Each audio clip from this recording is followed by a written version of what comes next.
నీ నామము భవహరణము నీ నామము సర్వసౌఖ్య నివహకరంబున్ నీ నామము అమృతపూర్ణము నీ నామము నేతలంతు నిత్యము కృష్ణ. నీ నామము భవహరణము. మనం చేసే అన్ని పనుల వలన పాపపుణ్యములు జత అవుతూ భవరూపమైన సంసారములో తిరుగుతూ మరల మరల పరిపరి విధముల జన్మలను పొందుతూ సాలెగూటిలో చిక్కిన కీటకముల విడిపించుకోలేని ఈ భవబంధాలను విడిపించినది ఆ దేవదేవుని నామస్మరణ ఒక్కటియే. స్వామి నామస్మరణ చేయువారు చెడు పనులు చేయకుండా ఉండునట్లు స్వామియే అనుగ్రహించును. అందువలన చెడు కర్మములు చేయకుండా ఉండువారికి పాప కర్మలు అంటక సులభంగా భవహరణమగును. నీ నామము సర్వసౌఖ్య నివహకరంబున్ అనగా సుఖములను అనుభవింపవలనన్న తాపత్రయముతో అందరము ఎన్నెన్నో పనులు చేస్తుంటాము. కానీ సుఖదుఖములు మన ఆధీనంలో ఉండవు. కనుక మనం ఏమి చేసినను ఎంత కష్టపడినను దుఃఖహేతువైన ఈ సంసారములో సుఖమన్నది దుర్లభం. కర్మానుసారము మనం కష్టములను ఎదుర్కొనవలసి ఉండును. కల్పవృక్షము కామధేనువును మించిన స్వామి నామమనే విలువైన పెన్నిధి సర్వ సౌఖ్యములను ప్రసాదించు గొప్ప నిధి. మన పాపములను తొలగించి మనలను కాపాడు రక్షాకవచం. కోట్ల జీవరాశులున్నను ఒక్క మానవ జన్మమునకు మాత్రమే సాధ్యమయ్యే స్వామి నామస్మరణ తద్వారా సర్వము అనపేక్షితంగానే లభ్యమవడం. ఇంతకన్నా మనిషికి ఇంకేమి కావలెను? బ్రతుకు పోరాటంలో రక్షణ లేక నశించు జీవరాశులు ఏమీయును చేసుకొనజాలవు. కానీ మానవ జన్మయందు కష్ట పరిహారార్థం స్వామి నామస్మరణ అను ఒక గొప్ప నిధి మనలను కాపాడుతుంది. నీ నామము అమృతపూర్ణము. అమృతపానం చేసిన వారు జరా మరణ రహితులై సర్వశక్తి సంపన్నులవుదురు. అందులకే దేవదానవులు కష్టపడి సముద్ర మథనము ద్వారా అమృతమును పొందుటకు సాహసించిరి. ఏ కష్టము లేకనే నిమిత్త మాత్రముగా సంసారమును సాగిస్తూ సర్వం దైవేచ్ఛ అను నమ్మకముతో మనసును మాత్రం భగవన్నామస్మరణకు అలవాటు చేసి సదా హృదయములో స్వామి నామస్మరణయే జరుగుతున్నప్పుడు అమృతము కంటే అధికమైన ఫలమును భగవంతుడు మనకు అనుగ్రహించును.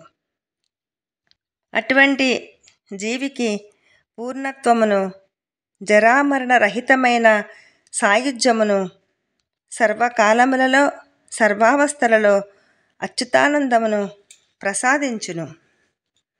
దీనికి చక్కటి ఉదాహరణ గరుత్మంతుని చరిత్రయే. తన పిల్లల కోసం అమృతమును ఆశించిన దుష్ట కద్రువకు చివరకు అమృతం దక్కలేదు. ఆమె సంతానం మరణరహితులు కాలేకపోయారు. కానీ గరుత్మంతుడు కేవలం తన తల్లి చెరను విడిపించుటకు అమృతమును సాధించినాడే కానీ తాను దానిని ఆశించలేదు. దానివలన భగవంతుని అనుగ్రహమునకు పాత్రుడై స్వామి వాహనముగా చిరకాలం మిగిలిపోయెను. కాబట్టి భగవద్ అనుగ్రహం అనున్నది అమృతమును మించిన దివ్యామృతమని మనకు బోధపడుతున్నది. ఇదే విషయం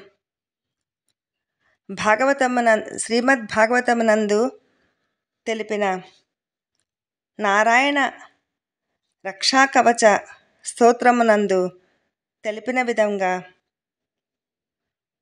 హరినామస్మరణ చేయువారిని విశ్వక్సేనుడు సదా కాపాడును అని తెలపడం జరిగినది. అంతటి శక్తివంతమైన, విలువైన, భాగ్యవంతమైన, దివ్యమైన నీ నామమును సర్వులు సదా స్మరించుకునే భాగ్యాన్ని ఆ భగవంతుడు ప్రసాదించాలి. భవబంధములను బాపి సర్వ సౌఖ్యములను నొసగి అమృతపూర్ణులుగా చేసి అందరినీ కాపాడు భగవన్నామస్మరణ గురించి ఎంత చెప్పుకున్నను తక్కువే.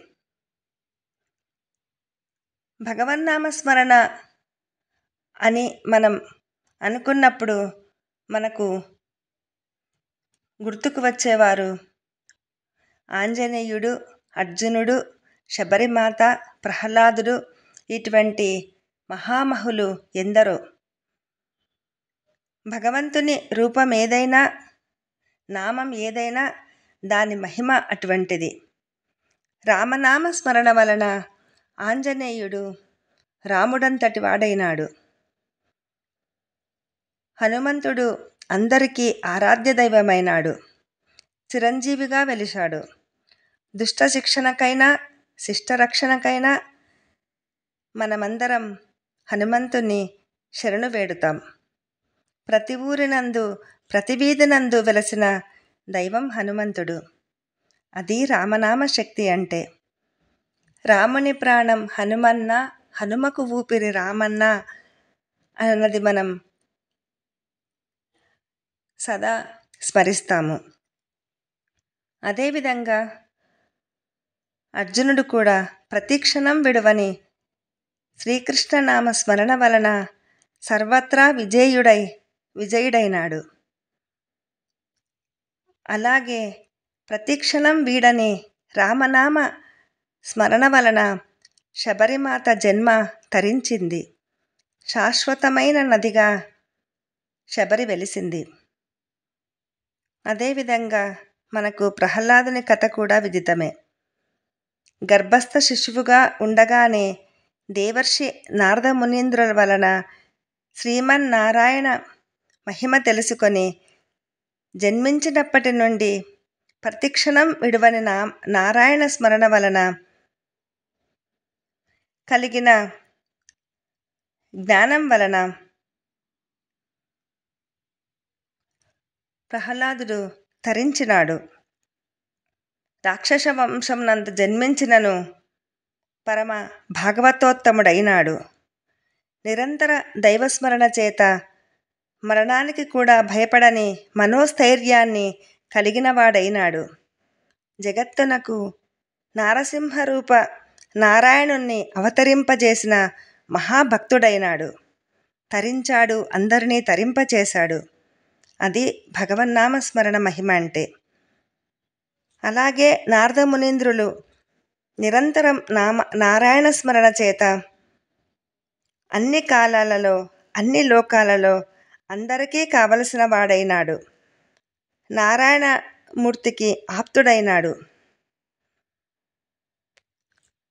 రామనామ మహిమ వలన రాళ్లైనా నీటను తేలాయి. ఈ విధంగా మనం దైవనామ స్మరణ మహిమ గురించి చెప్పుకుంటూ వెళితే దానికి అంతమనేదే ఉండదు.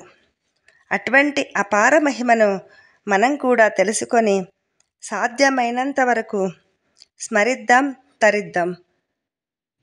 భగవంతుని రూపమేదైనా, నామమేదైనా వారికి ఇష్టమైన నామస్మరణ చేత మహామహిమాన్వితమైన స్థితిని మనం పొందుదాం.